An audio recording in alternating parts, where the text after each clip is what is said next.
মাছ কিংবা মাংস ছাড়াও যে তৃপ্তি নিয়ে কোনো একটা আইটেম দিয়ে ভাত খাওয়া যায়, তেমনই 10 মিনিটে তৈরি করে নেয় একটা রেসিপি আজকে আপনাদের সাথে শেয়ার করব। রান্নাটা শুরু করি। এর জন্য শুরুতেই আমি এখানে 4 কোয়া রসুন, 4-5টা কাঁচামরিচ আর পেঁয়াজটাকে থেতো করে নেব।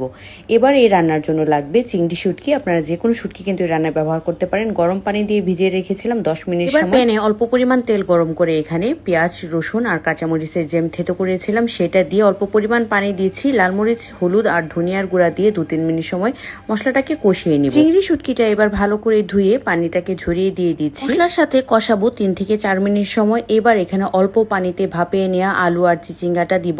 3-4 মিনিট রান্নাটা করে দিচ্ছি। এখানে স্বাদ মতো লবণ, লবণের পরিমাণটা বুঝিয়ে দিবেন যেহেতু শুটকিতে লবণ থাকে। এবার এই রান্নায় ব্যবহার করতে পারেন যে কোনো রকমের শাক। আমি এখানে পালং শাকটা ব্যবহার করছি। আপনারা যে কোনো প্রকারের সবুজ শাক ব্যবহার করবেন। কালারটা খুবই সুন্দর আসবে, খেতেও মজা হবে।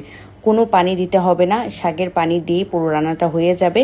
এই শুটকি রান্নায় আমার বোম্বাই মরিচের ফ্লেভারটা অনেক ভালো লাগে। 2টো বোম্বাই মরিচ দিয়ে যখন তেলটা ছেড়ে যাবে তখনই আমার এই মজাদার শাক দিয়ে শুটকি রান্নাটা একেবারেই রেডি। গরম ভাত দিয়ে পরিবেশন করে দেখবেন, বিশ্বাস করবেন না অন্য কোনো আইটেম সেদিন আর আপনার খেতে ইচ্ছে করবে না, এতটা দুর্দান্ত হয়। রেসিপিটা ভালো লাগলে শেয়ার করতে ভুলবেন না।